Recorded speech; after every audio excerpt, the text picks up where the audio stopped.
Hello students, welcome to my YouTube channel Chemistry Bus. Myself Ashish Bhaskar, senior chemistry faculty of chartered group of institution.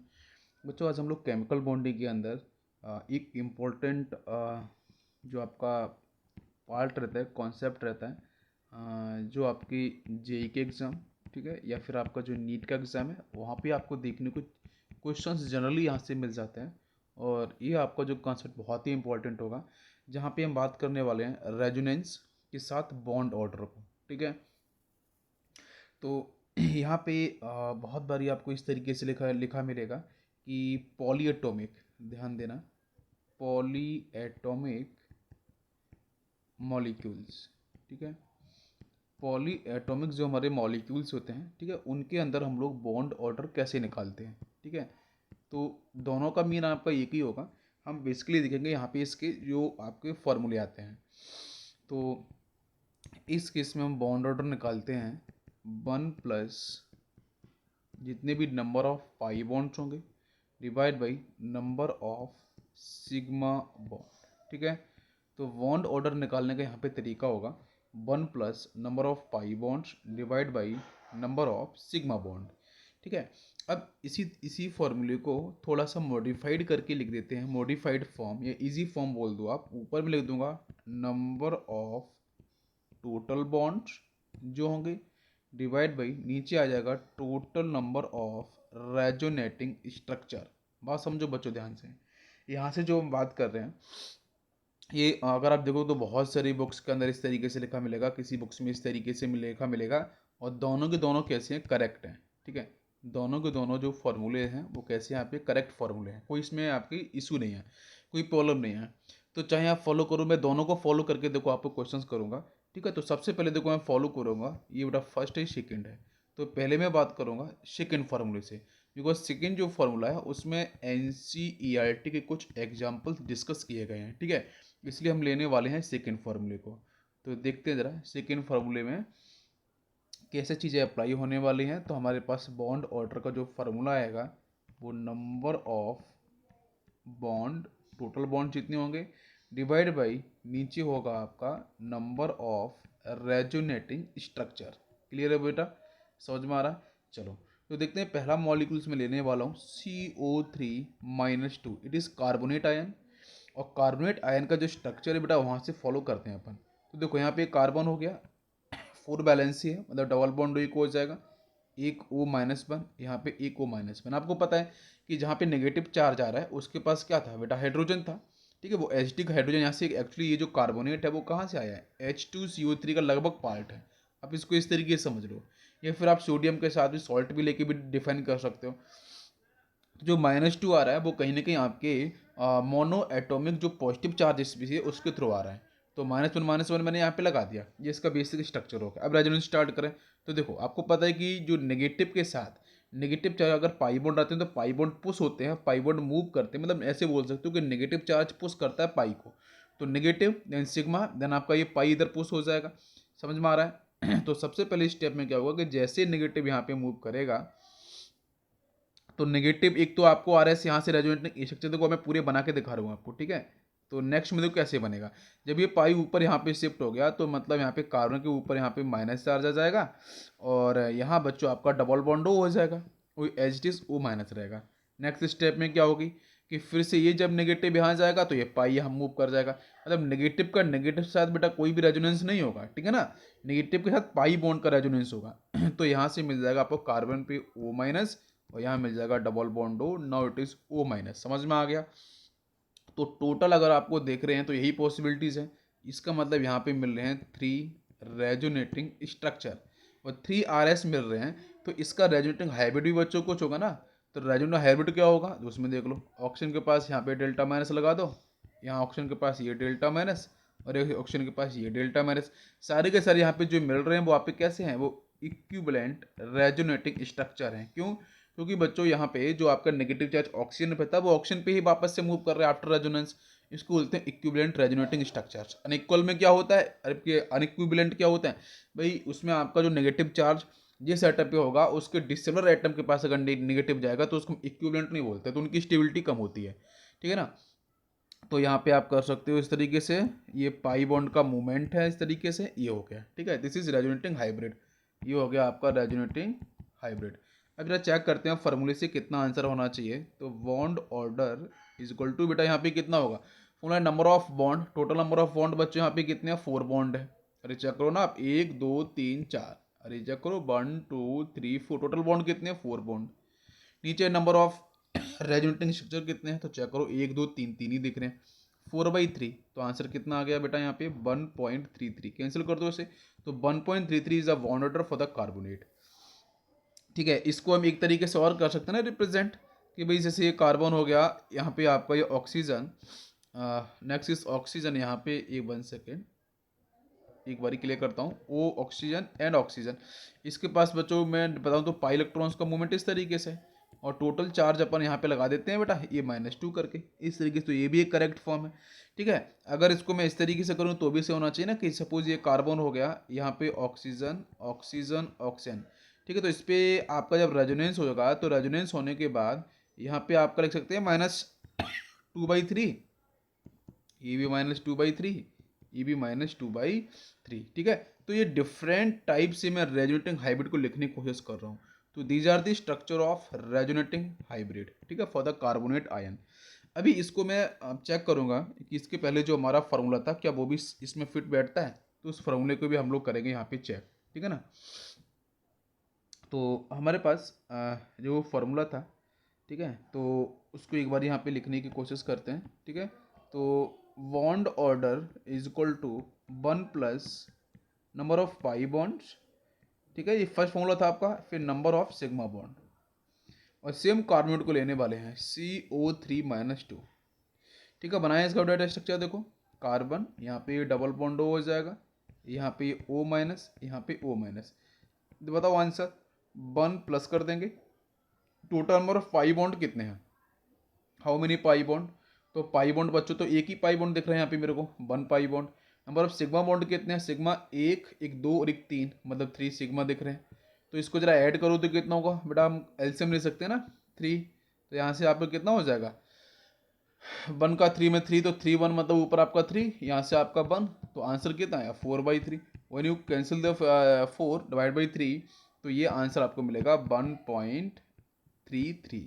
अब check करके बताओ, अभी जो answer बताया था वो भी सही था, ये भी सही है, आपको जौन सा सुटेबल बैठता है उसको आप फॉलो करो, ठीक है। मेरे अकॉर्डिंग ये भी सही है और वो भी सही है, दोनों में से जो भी आपको ठीक बैठता है उसको आप कर सकते हो, उससे सॉल्व कोई भी दिक्कत आपको नहीं होने वाली है। क्या आपको मेरी बात समझ में आ गई, दोनों को दोनों पॉइंट क्लियर है बेटा।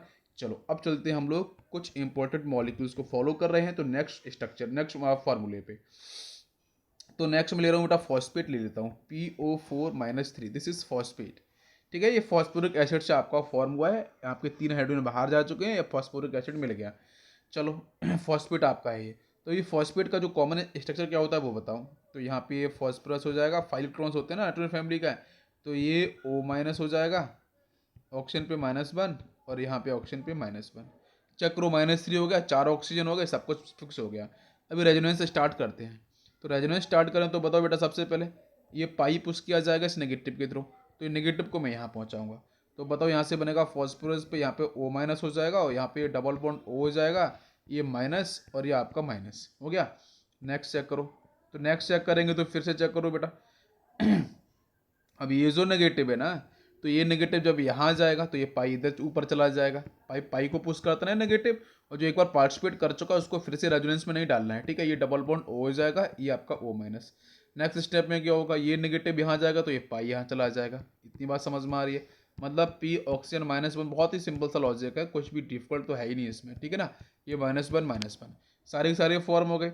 अभी आपको पता चल रहा है कि यहाँ पे total number of resonating structure कितने हैं बच्चों, तो 4। अरे total number of resonating structure कितने हैं आपके, 4 हैं, समझ में आ गया।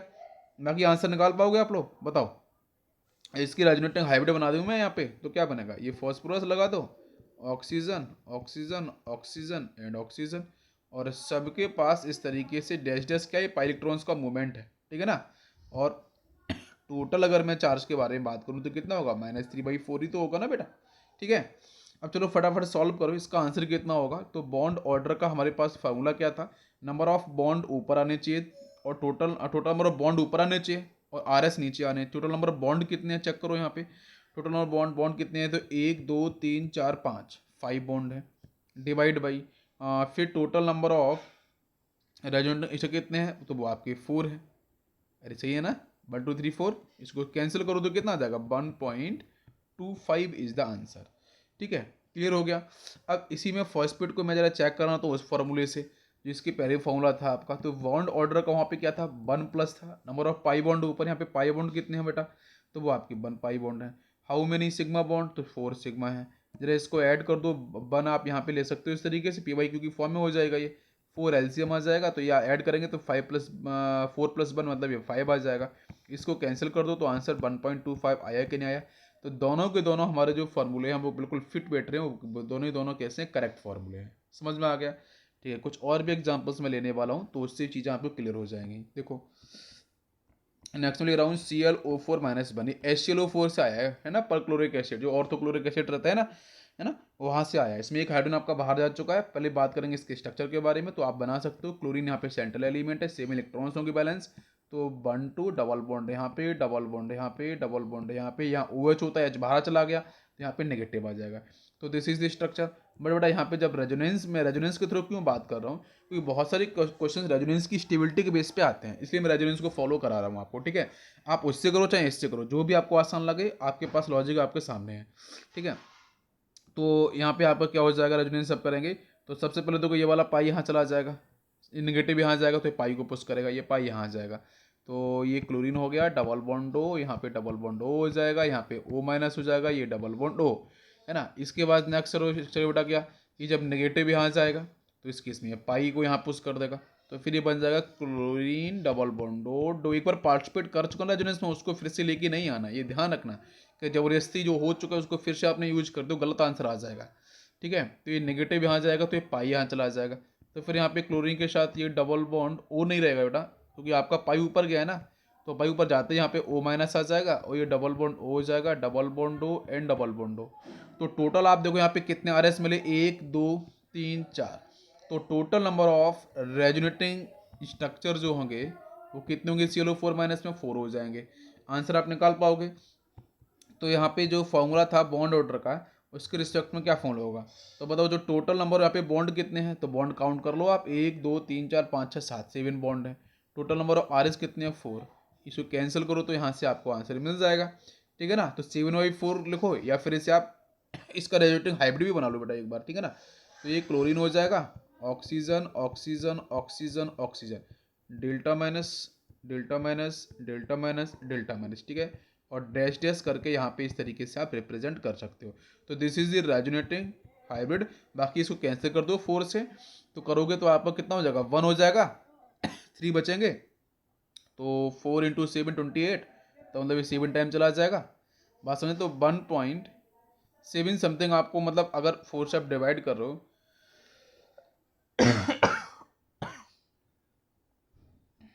ठीक है, तो ठीक है, तो यहाँ पे बेसिक आप डिवाइड भी कर दो इस तरीके से, 4 से 7 को, तो 1 टाइम जाएगा, ये 4 हो जाएगा, यहाँ से 3 बचेगा, डेसिमल लगा लो, 0 बढ़ा लो, 4 × 7 = 28 मतलब 28।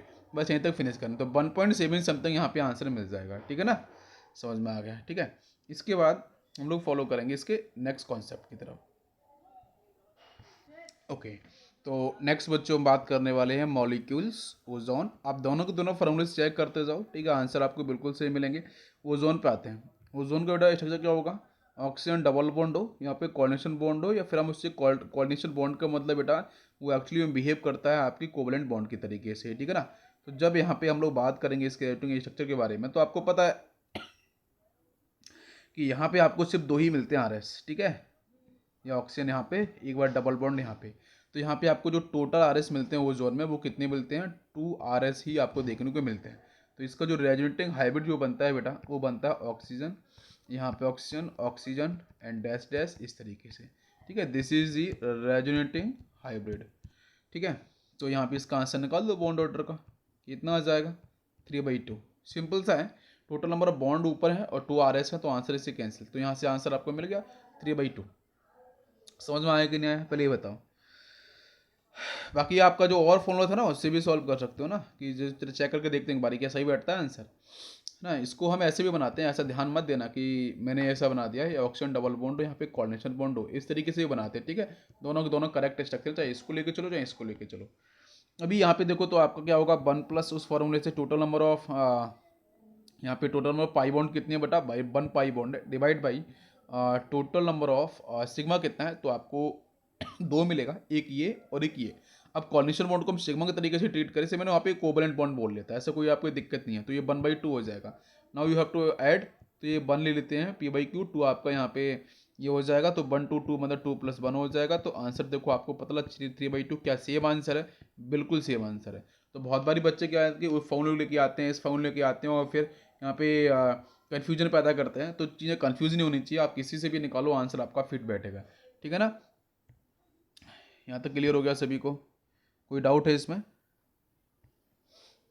ठीक है, इसके बाद देखो मैं नेक्स्ट कॉन्सेप्ट की तरफ, नेक्स्ट मैं मॉलिक्यूल्स की तरफ फिर से चलता हूँ, इंपॉर्टेंट NO3-1, ठीक है। अगर आपसे कोई भी मॉलिक्यूल्स का नहीं बन रहा है तो आप मेरे को सेंड कर देना, टेक्स्ट कर देना, मैं उसका रिस्पॉन्स करूँगा। नेक्स्ट आपका ये नाइट्रोजन बनाते हैं, इसका स्ट्रक्चर है बेटा, ये O- हो जाएगा, यहाँ से कोऑर्डिनेशन बॉन्ड O, ये आपका double bond O, this is structure. यहाँ पे इसके रिलेटिव के बारे में बात करेंगे तो ये यहाँ से आ जाएगा, ठीक है।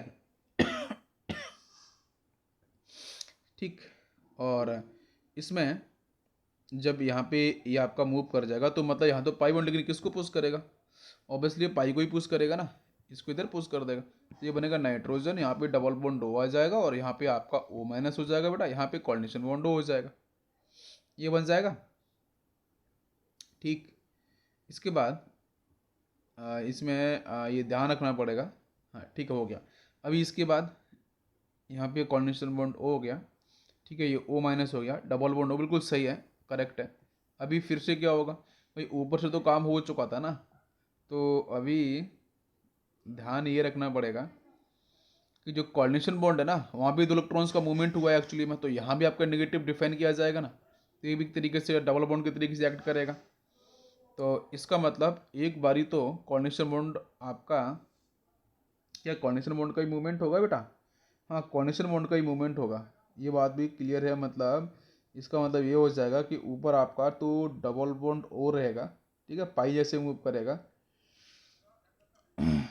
और इस केस में आपके जो स्ट्रक्चर नेक्स्ट बनेगा वो क्या बनेगा, वो देखो, ये आपका अगर यहाँ मूव करेगा तो इस केस में मतलब हम कोऑर्डिनेशन बॉन्ड बनाने की कोशिश कर रहे हैं, ठीक है, और ये यहाँ पे चला जाएगा एक तरीके से, ठीक है। इनकी पोजीशन को चेंज करके बात करें तो मतलब यहाँ से ये डबल बॉन्ड O तो ऊपर हो जाएगा आपका रहेगा, लेकिन कोऑर्डिनेशन बॉन्ड आपका यहाँ फिनिश होके ये आपका O- हो जाएगा और यहाँ पे डबल बॉन्ड O हो जाएगा, ठीक है। लेकिन कोऑर्डिनेशन बॉन्ड भी डिफाइन करना पड़ेगा, तो क्या करेंगे इसमें से कोऑर्डिनेशन बॉन्ड की पोजीशन क्लियर करने के लिए, एक सेकेंड, कोऑर्डिनेशन बॉन्ड आपका यहाँ पे आ जाएगा, ठीक है।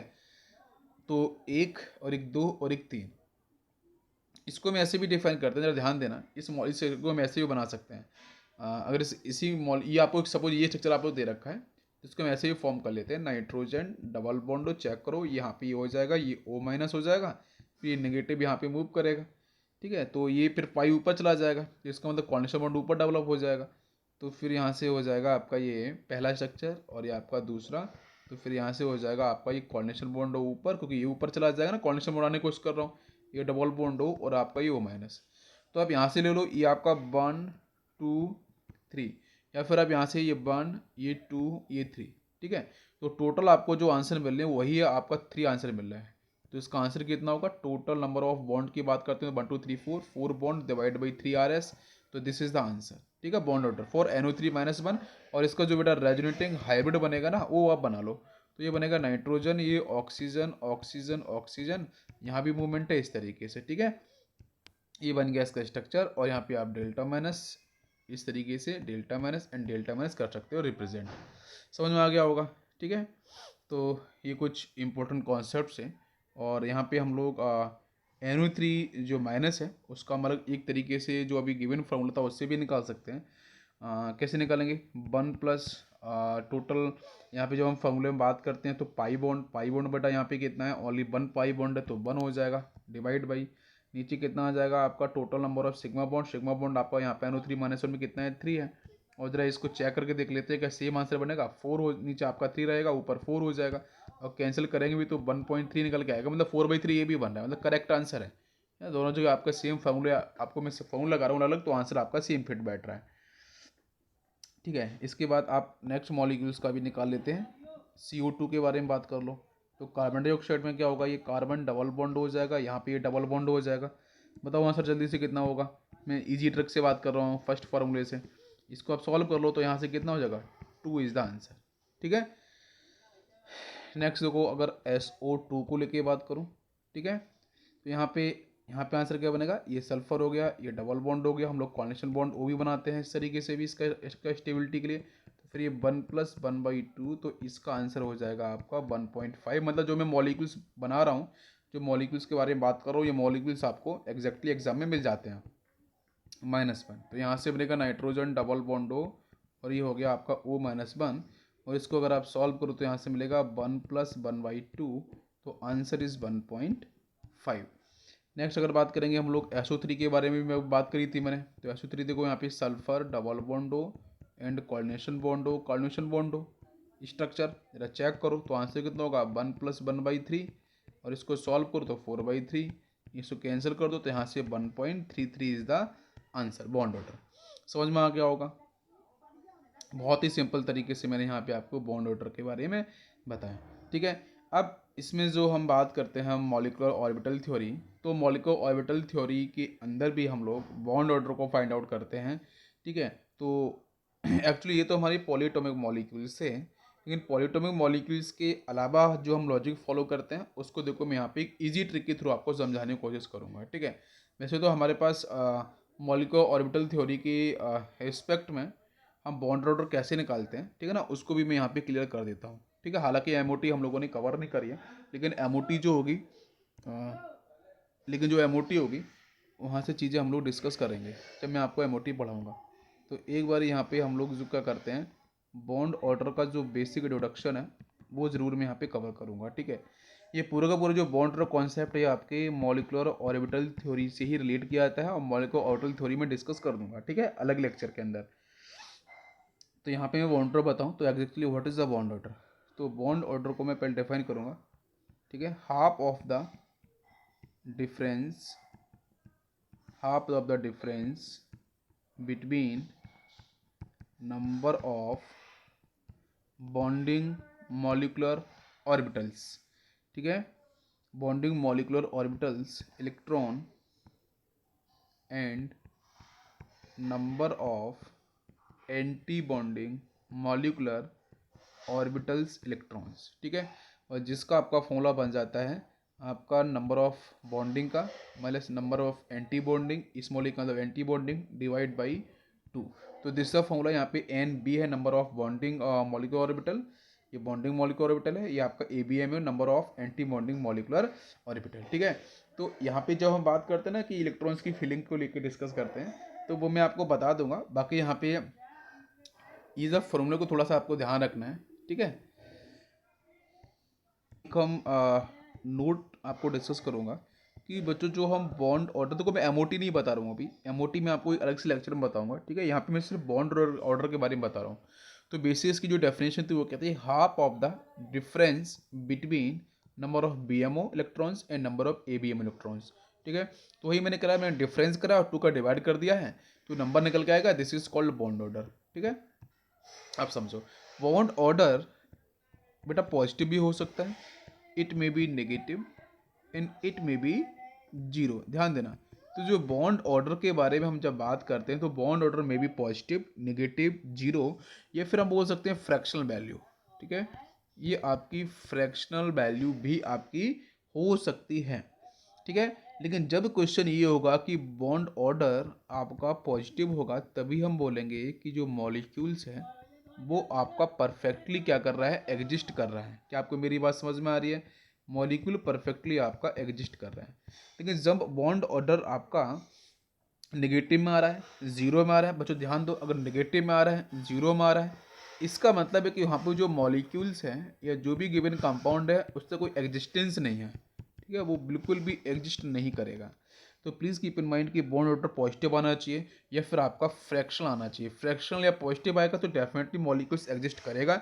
अगर नेगेटिव आ गया या फिर आपका यहाँ पे जीरो आ गया तो मतलब मॉलिक्यूल्स आपका एग्जिस्ट ही नहीं कर रहा है। बॉन्ड ऑर्डर का मतलब बेसिकली बॉन्ड से रिलेटेड है, ये आप समझो। भाई किसी भी मॉलिक्यूल्स में बॉन्ड ही नहीं मिलेगा तो मॉलिक्यूल्स का एग्जिस्ट करेगा नहीं, इसलिए आपका जीरो और नेगेटिव बॉन्ड ऑर्डर नहीं हो सकता है, पॉजिटिव में हो सकता है या फिर आपका फ्रैक्शनल वैल्यू आपकी हो सकती है। बात समझ में आ रही है? ठीक है। जिसको अगर मैं एक सिंपल तरीके से करूँ रिप्रेजेंट, तो ध्यान देना कि भाई bond order is equal to मैं बॉन्ड रख रहा हूँ, इसका आपको मीन क्या समझ में आता है भाई? एक सिंगल बॉन्ड अगर मैं लिखूँ suppose bond order is equal to 2, तो क्या दिमाग में आ रहा है आपके? Double bond. ठीक है। नेक्स्ट मैं बोलूँ कि बॉन्ड ऑर्डर की वैल्यू अगर आपकी 3 है तो क्या समझ में आएगा आपकी? इस तरीके से 3 डैश लाइन, 3 बॉन्ड, आपका ट्रिपल बॉन्ड। ठीक है। तो इस तरीके से आपको मतलब बॉन्ड ऑर्डर का एक्चुअली मीन होता है कि कुछ ना कुछ आपके इलेक्ट्रॉन्स का पार्टिसिपेशन होना चाहिए, शेयरिंग होना चाहिए, ट्रांसफर होना चाहिए। इस तरीके से यहाँ पे हम प्रॉपर्टी को डिफाइन कर सकते हैं। नेक्स्ट है तो बॉन्ड ऑर्डर को हम रिलेट कर सकते हैं बॉन्ड लेंथ के साथ ही। तो bond length is inversely proportional to bond order, मतलब बॉन्ड ऑर्डर की वैल्यू बढ़ती जाएगी, बॉन्ड लेंथ कम होती जाएगी। मतलब ट्रिपल बॉन्ड में बॉन्ड लेंथ कम होती है और उससे आपकी उससे अधिक आपकी डबल बॉन्ड बॉन्ड लेंथ, और सबसे अधिक बॉन्ड लेंथ आपकी सिंगल बॉन्ड की होती है। तो बॉन्ड लेंथ के इन्वर्सली प्रोपोर्शनल होता है आपका बॉन्ड ऑर्डर, लेकिन बॉन्ड एनर्जी के डायरेक्टली प्रोपोर्शनल होता है बॉन्ड ऑर्डर। मतलब आप जगह ट्रिपल बॉन्ड में बॉन्ड एनर्जी कैसी होगी? ऑब्वियसली मैक्सिमम होगी ना। बॉन्ड डिस्ट्रीब्यूशन एनर्जी या बॉन्ड एनर्जी की बात कर लो तो bond energy directly proportional to bond order. तो इसे मैं रिलेट कर सकता हूँ कि bond energy directly proportional to bond dissociation energy and is directly proportional to bond order. क्या आपको मेरी बात समझ में आई? तो एक ये भी लॉजिक को आपको ध्यान रखना है। इसी तरीके से हम स्टेबिलिटी को भी रिलेट कर सकते हैं बॉन्ड ऑर्डर के साथ। तो मतलब जो स्टेबिलिटी होगी मॉलिक्यूल्स की, स्टेबिलिटी ऑफ जो मॉलिक्यूल्स होगा, this is directly proportional to bond order. मतलब बॉन्ड ऑर्डर की वो क्या होगी? डायरेक्टली प्रोपोर्शनल होगी। मतलब अगर आप सिंपल समझो कि जहाँ पे बॉन्ड ऑर्डर की वैल्यू मैक्सिमम आ रही है तो कहने की मॉलिक्यूल्स की स्टेबिलिटी कैसी होगी आपकी? वो आपकी मैक्सिमम डिफाइन करी जाएगी। इतनी बात समझ में आ गई है? क्लियर है? चलो इसके बाद एक मैं कॉन्सेप्ट और बताऊंगा यहीं पे आपको कि अगर डायमैग्नेटिक मॉलिक्यूल्स होते हैं, ध्यान दो, अगर आपके मॉलिक्यूल्स, ठीक है, अगर आपके मॉलिक्यूल्स डायामैग्नेटिक होते हैं तो अगर वो मैग्नेटिक फील्ड में रखे जाएंगे तो मैग्नेटिक फील्ड के अंदर वो रिपल्सन फील करते हैं। ठीक है। मैग्नेटिक फील्ड के अंदर वो रिपल्सन को फील करेंगे, वो रिपल्ड होंगे। ठीक है। अभी क्वेश्चन ये है कि जो ये हम बात कर रहे हैं actually MOT molecular orbital theory के जो कॉन्सेप्ट है ना, उन कॉन्सेप्ट को लेके मैंने आपको रिजल्ट बताया है। ठीक है। तो डायमैग्नेटिक मॉलिक्यूल्स अगर मैं मैग्नेटिक फील्ड में रखता हूँ तो वहाँ पे वो रिपल्सन को फील करते हैं। समझ में आ गया? अच्छा सेकेंड समझेंगे। A molecules is paramagnetic if there is unpaired electrons in molecular orbital. ठीक है। तो ये क्वेश्चन होता है कि अगर मॉलिक्यूलर ऑर्बिटल के अंदर अगर आपके इलेक्ट्रॉन्स अनपेयर्ड हैं तो उस मॉलिक्यूल्स को हम क्या बोलते हैं? पैरामैग्नेटिक बोलते हैं। ठीक है। इसी के साथ मैं बोलूँगा if all electrons are paired, अगर सब इलेक्ट्रॉन्स पेयर्ड तो वो डायमैग्नेटिक होगा। तो यहाँ पे कॉन्सेप्ट यही बन जाता है जो मेरे आपको बताने की कोशिश कर रहा हूँ। ठीक है। डायमैग्नेटिक के अंदर क्या होगा? डायमैग्नेटिक जो मॉलिक्यूल्स होंगे अगर हम मैग्नेटिक फील्ड में रखेंगे तो वहाँ पे क्या होगा? रिपल्सन फील होगा। क्या फील होगा आपका? वो आपका रिपल्सन फील होगा। और वहीं पे अगर आपके पैरामैग्नेटिक मॉलिक्यूल्स होंगे तो उस केस में बेटा क्या होगा? अट्रैक्शन फील होगा। कहाँ पे? अगर उनको हम रखेंगे मैग्नेटिक फील्ड के साथ। ठीक है। तो ध्यान दो, मैंने वही चीज़ मैं कोशिश कर रहा हूँ, it is very very very very important concept. तो हमेशा ध्यान रखना कि अगर आप मैग्नेटिक फील्ड के अंदर डायमैग्नेटिक मॉलिक्यूल्स को रखते हो तो उस केस में क्या होगा? आपका रिपल्शन होगा। और अगर आप पैरामैग्नेटिक मॉलिक्यूल्स को रखते हो तो उस केस में क्या होगा? अट्रैक्शन होगा इन मैग्नेटिक फील्ड। बात समझ में आ गई है? क्लियर हो गया? चलो अब इसके बाद देखो हम बात करने वाले हैं इसमें कुछ अदर कॉन्सेप्ट की तरफ। ओके। तो बच्चों यहाँ पे एक हम क्वेश्चन करने वाले हैं। ठीक है। ये क्वेश्चन आपके प्रीवियस ईयर का ही है और ये क्वेश्चन बहुत ही इंपॉर्टेंट और कन्फ्यूजिंग भी बहुत होता है। हाँ यहाँ पे क्वेश्चन करने वाले हैं बॉन्ड ऑर्डर में हमारे पास स्पीसीज बच्चों गिवन है H2, हमारे पास स्पीसीज गिवन है H2+, हमारे पास स्पीसीज गिवन है H2-। ठीक है। इनके बॉन्ड ऑर्डर, स्टेबिलिटी और बॉन्ड लेंथ वगैरह को हम कंपेयर करने वाले हैं। ठीक है। तो जब भी कभी क्वेश्चन इस तरीके से आता है स्टेबिलिटी को लेके, बॉन्ड लेंथ को लेके, बॉन्ड एनर्जी को लेके, तो प्लीज़ आप सॉल्व करना on the basis of bond order. ठीक है। तो सबसे पहले वो बहुत सिंपल तरीके दूंगा। सबसे पहले मैं बात करूंगा H2 को लेके। तो आपको पता है H2 में क्या है बच्चों, H2 एक मॉलिक्यूल है। इसमें अगर एक सिंपल में H की बात करूँ तो इट इज एटम। तो यहाँ पे दो एटम मिक्स हुए हैं, H प्लस H, जो सिंपली फॉर्म कर लिया उन्होंने H2। अगर H की बात करोगे तो 1s1 कन्फिग्रेशन, इसकी बात 1s1। तो ये 1s1 और 1s1 दोनों की आपकी यहाँ पे क्या हो रही है, मिक्सिंग हो रही होगी। अब वो किस तरीके से होगी वो समझो ध्यान से। तो सबसे पहले समझो कि एक आपका एटॉमिक ऑर्बिटल यहाँ पे प्रेजेंट है, ठीक है, ये आपके हाइड्रोजन का। तो मैं लिख लेता हूँ यहाँ पे बेटा 1s1। बात समझो ध्यान से, दिस इज 1s1। और इसी के साथ एक एटॉमिक ऑर्बिटल आपका प्योर इधर होगा हाइड्रोजन का। अरे भाई दो हाइड्रोजन है ना, एक इधर और एक इधर, ठीक है। तो यहाँ भी क्या होगा, ये आपका 1s1 हो गया। अभी अभी समझो यहाँ पे जो आपके जो इलेक्ट्रॉन्स प्रेजेंट हैं, एक इलेक्ट्रॉन आपका यहाँ प्रेजेंट है इसके साथ, एक यहाँ प्रेजेंट है। और जब यहाँ पे हम बात करते हैं तो दोनों की जब मिक्सिंग होगी तो यहाँ पे ऊपर वाला जो क्या होगा उसको बोलेंगे हम सिग्मा स्टार, ये आपका 1s हो जाएगा, ठीक है। और हाई एनर्जी का होगा तो मतलब ये एंटी बॉन्डिंग मॉलिक्यूलर ऑर्बिटल होगा। और इसके बाद जो लोअर एनर्जी का होगा उसे हम क्या बोलेंगे, बॉन्डिंग मॉलिक्यूलर ऑर्बिटल। तो सबसे इलेक्ट्रॉन्स पेयर्ड कहाँ होंगे, ये हंस रूल और आपका जो पाउलिस प्रिंसिपल वो आपके यहाँ फॉलो किया जाता है। तो पहले इलेक्ट्रॉन्स आपके बॉन्डिंग में चले जाएंगे, लोअर एनर्जी वाले में। बात समझ में आ गई। और फिर जब यहाँ पे हम इस मॉलिक्यूल्स के लिए बॉन्ड ऑर्डर की बात करेंगे तो आंसर क्या होगा, आंसर आपको फॉर्मूला मैंने बताया था, नंबर ऑफ बॉन्डिंग, बॉन्डिंग मतलब कितना, दो इलेक्ट्रॉन्स यहाँ पे हैं, माइनस एंटी बॉन्डिंग कितना है, जीरो यहाँ पे है। तो 2 माइनस जीरो डिवाइड बाई आपका 2, डिफरेंस। तो ऐसे सॉल्व करो तो आंसर इज 1। तो इसका मतलब यहाँ पे एज सिंगल बॉन्ड एज दिखता है, तभी यहाँ पे सिंगल बॉन्ड की वजह से बॉन्ड ऑर्डर की वैल्यू कितनी होगी आपकी 1। तो it is defined for H2। Now come second molecule. Second molecules की बात करूँ तो यहाँ पे दे रखा आपको H2 प्लस। तो H2 प्लस देखेंगे तो H2 प्लस में एक हाइड्रोजन होगा, दूसरा आपका यहाँ प्लस की स्टेट में होगा, मतलब ये 1s1 होगा, ये आपका 1s0 होगा। इलेक्ट्रॉन जा चुका है तो यहाँ से आ गया आपका ये H2 प्लस का। आपको मेरी बात समझ में, बहुत ही सिंपल लॉजिक बता रहा हूँ।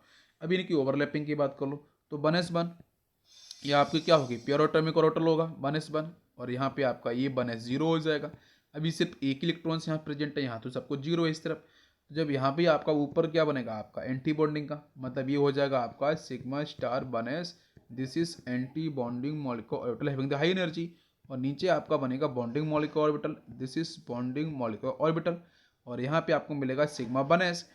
तो सब इलेक्ट्रॉन्स आपके बॉन्डिंग में आएंगे। तो अब यहाँ से आंसर निकल जाएगा कितना होगा। तो आंसर बताओ बच्चों, बॉन्डिंग कितना है 1 minus zero divide by 2, what is the answer, answer is 1/2। अब इसको सॉल्व कर सकते हो तो आंसर यहाँ से 0.5 आ जाएगा।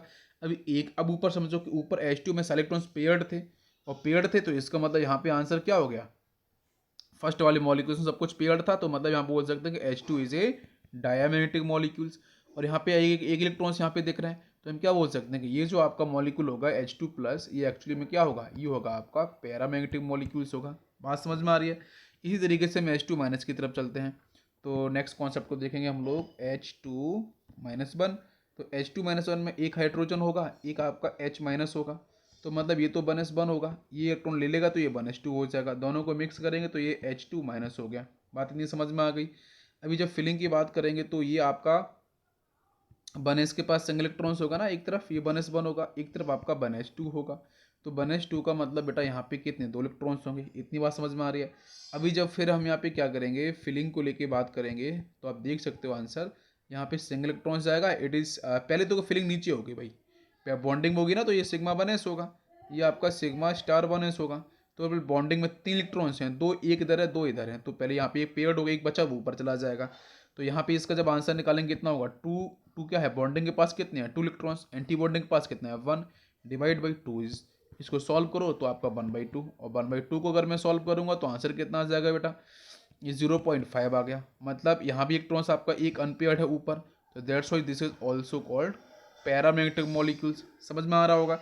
अभी क्वेश्चन तो यही है कि आपका जो बॉन्ड ऑर्डर अब निकल के आएगा, तो बॉन्ड ऑर्डर की वैल्यू आप देख सकते हो H2 माइनस की इक्वल आ रही है H2 प्लस की, ठीक है, और इससे अधिक आ रही थी आपकी H2 की।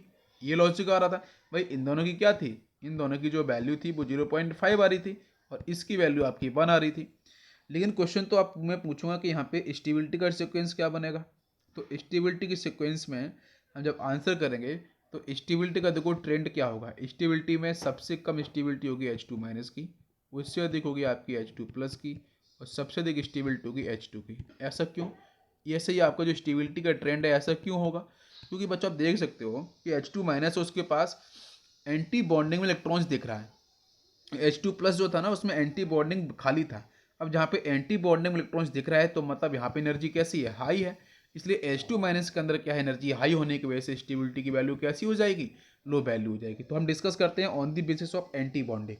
अगर एंटी बॉन्डिंग इलेक्ट्रॉन्स आ जाएंगे तो उस केस में उसकी जो एनर्जी बढ़ जाएगी, स्टेबिलिटी क्या हो जाएगी, कम। इसलिए हम बोल सकते हैं all the bond order of H2 plus and H2 minus is same, but H2 plus is slightly more stable because there is number of electrons in anti-bonding molecular orbital, while H2 minus is less stable because there is one electron in anti-bonding molecular orbital which causing destabilising effect. वो destabilising effect create करेगा और इस तरीके से यहाँ पे molecules को define कर सकते हैं। ठीक है, तो ये समझ में पूरा पूरा आ गया है ना। इसके बेस पे बाकी के आप जो क्वेश्चंस हैं वो भी आप ट्राई कर सकते हो।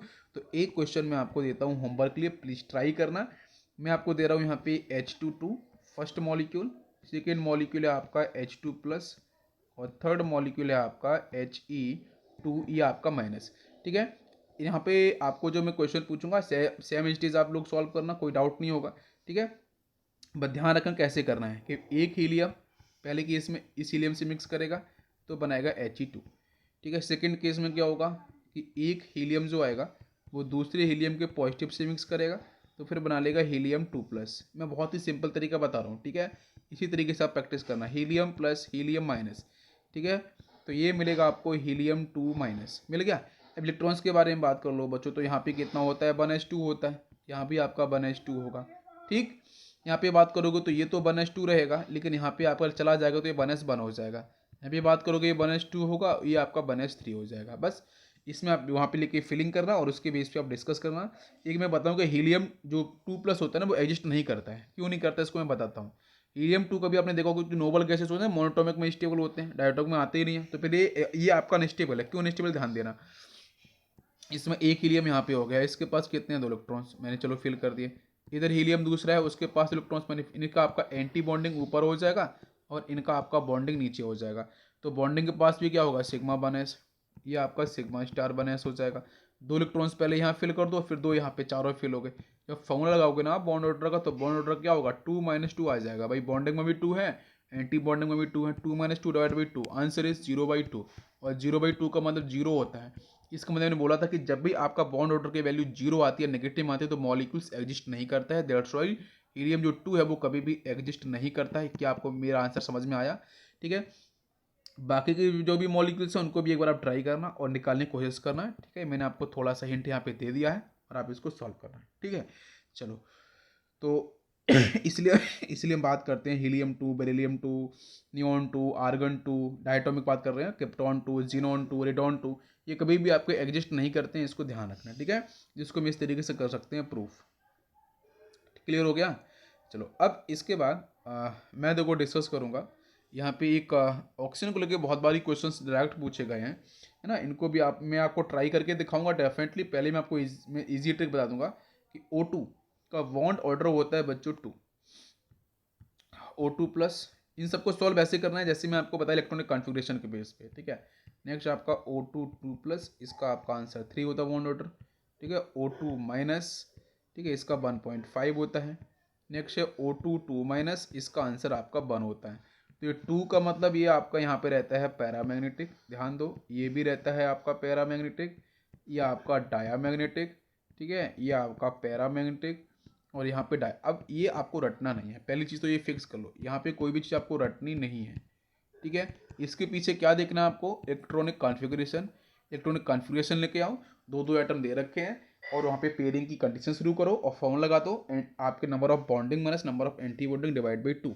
ठीक है, उसके अब यहाँ पे आप बहुत सारे, यहाँ पे मैं ऐसा क्यों बताया, क्योंकि इसके बेस पे चाहे आपका जेई का एग्जाम हो, चाहे आपका नीट का एग्जाम हो, चाहे एडवांस एग्जाम हो, यहाँ से क्वेश्चन स्ट्रेट फॉरवर्ड पूछे गए हैं। सीधे सीधा आंसर आपको बॉन्ड लेंथ के बारे में पूछ देगा।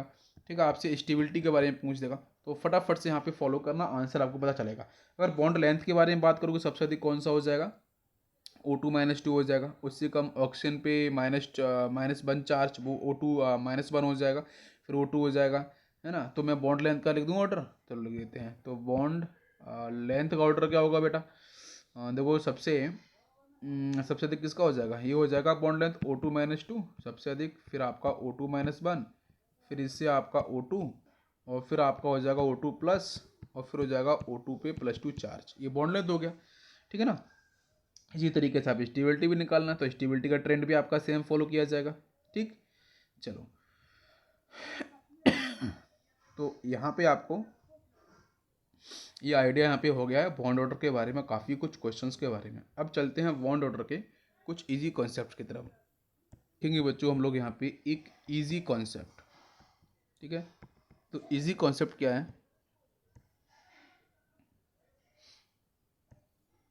इजी कॉन्सेप्ट आपका ये है, मैं यहाँ पे टोटल इलेक्ट्रॉन्स को एक तरफ लिख दूंगा, ठीक है, और नीचे में लिखूंगा बॉन्ड ऑर्डर।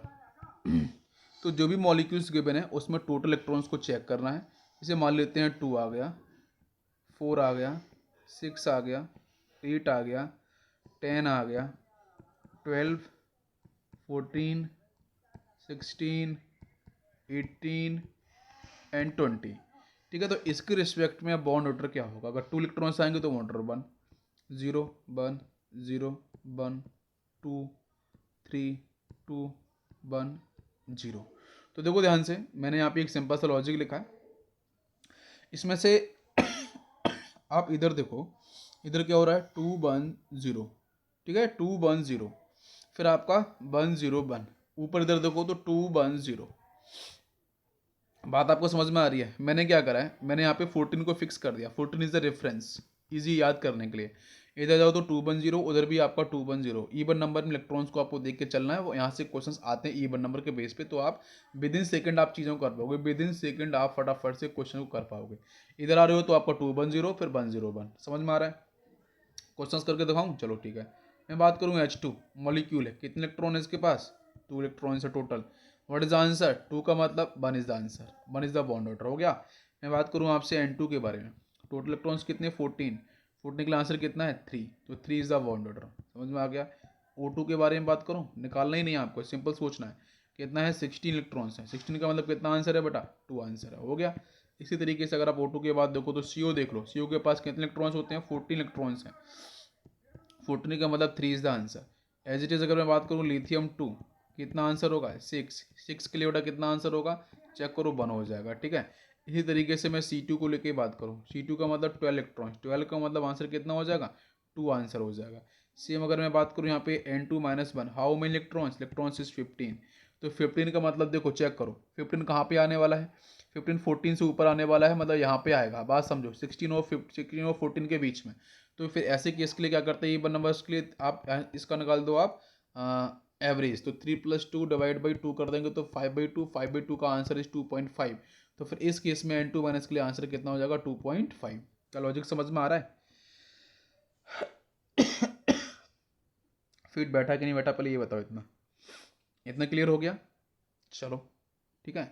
इसी के बेस पे बाकी भी वैल्यूज़ को आप लोग यहाँ पे ट्राई कर सकते हो, जिसमें लेकिन मैं आपको यहाँ पे ये भी बता दूंगा कि बच्चों N2 प्लस हो गया, NCO प्लस हो गया, ये दोनों थोड़े से एक्सेप्शनली क्या करते हैं, दोनों के पास आपके 13 इलेक्ट्रॉन्स होते हैं, और 13 का मतलब 12 और 14 के बीच में आना चाहिए, तो मतलब यहाँ पे क्या एवरेज आना चाहिए 2 + 3 डिवाइड बाई 2, 5/2, 5/2 का मतलब आंसर इज 2.5 होना चाहिए, ठीक है। बट यहाँ पे ये है 13 इलेक्ट्रॉन्स हैं, बट उनका जो बॉन्ड ऑर्डर है वो क्या है, तो N2 प्लस का जो बॉन्ड ऑर्डर जो आता है वो आपका 2.5 रहता है, और जो जो आपका CO प्लस है इसका बॉन्ड ऑर्डर आपका 3.5 आता है, ठीक है।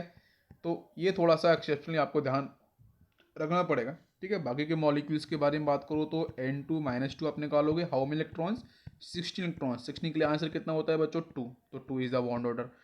तो कितना आसान है आपका, O2 माइनस वन को ले लो जरा, कितने इलेक्ट्रॉन्स होंगे इसके पास 17 इलेक्ट्रॉन्स, और 17 मतलब ये कहाँ पे आने वाला है 16 और 18 के बीच में, तो 2 + 1 डिवाइड बाई 2, 3/2 करेंगे तो 3/2 मतलब आंसर कितना आ जाएगा 1.5, बिल्कुल सही, तो 1.5 इज द आंसर। इसी तरीके से आप NO को ले लो, तो NO का मतलब यहाँ पे 15 इलेक्ट्रॉन्स, 15 का मतलब कितना हो गया, ये 2.5 आ जाएगा, आप निकालो ना वहाँ पे, ये दोनों के बीच में आएगा ना 15, 14 और 16 के बीच में, तो 3 + 2 डिवाइड बाई 2, 5/2 मतलब 2.5 इज द आंसर, ठीक है। इसी तरीके से आप निकाल सकते हो NO माइनस का, तो बहुत सारे मॉलिक्यूल्स आप ट्राई करो विद इन सेकंड आंसर, मतलब 16 इलेक्ट्रॉन 16 का मतलब 2, तो ये लॉजिक मैंने बताया था, ठीक है। इसके बाद आपको अगर लेना है तो और भी डिफरेंट मॉलिक्यूल्स हैं, उसको आप ले लेना और लेने के बेस पे आप लोग बॉन्ड और लेंथ, बॉन्ड ऑर्डर वगैरह को सॉल्व करना। एक क्वेश्चन करके दिखाओ मुझे। यहाँ पे मैं एक क्वेश्चन दे रहा हूँ, NO plus, NO N NO minus. ठीक है, ये 3 स्पीसीज गिवन है। यहाँ पे पहले बताओ बॉन्ड ऑर्डर, तो इसका बॉन्ड ऑर्डर कितना होगा 3। आप निकालो फटाफट से, मैंने तो आपको निकाल के भी बताया था 2.5, इसका 2। ठीक है, अगर इसमें बॉन्ड एनर्जी बोलो या फिर बॉन्ड एनर्जी बोलो, अगर किसी क्वेश्चन बोला है बॉन्ड डिसोसिएशन एनर्जी, बात एक ही है। तो इसका आंसर क्या बनेगा? आंसर हो जाएगा NO प्लस सबसे हाईएस्ट, फिर NO आ जाएगा, फिर आपका NO माइनस आ जाएगा। ठीक है, नेगेटिव। और इसी लिस्ट में अगर आपकी बॉन्ड लेंथ के बारे में बात करी जाए तो भी आप निकाल पाओगे, स्टेबिलिटी के बारे में बात करिए तो भी निकाल पाओगे। ये NO हो जाएगा, फिर आपका NO माइनस हो जाएगा। हो गया सीक्वेंस। तो बॉन्ड ऑर्डर के क्वेश्चंस बनते हैं, तो प्लीज़ आप यहाँ से इसको सॉल्व करो।